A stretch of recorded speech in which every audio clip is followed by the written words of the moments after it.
Happy Travelers, estamos en el Gran Tlaxco, que es el teatro monumental aquí en el Parque Xcaret.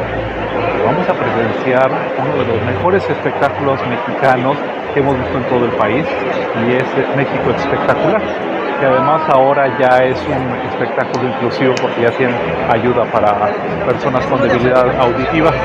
Entonces ahora les describen con señas lo que está sucediendo en el espectáculo.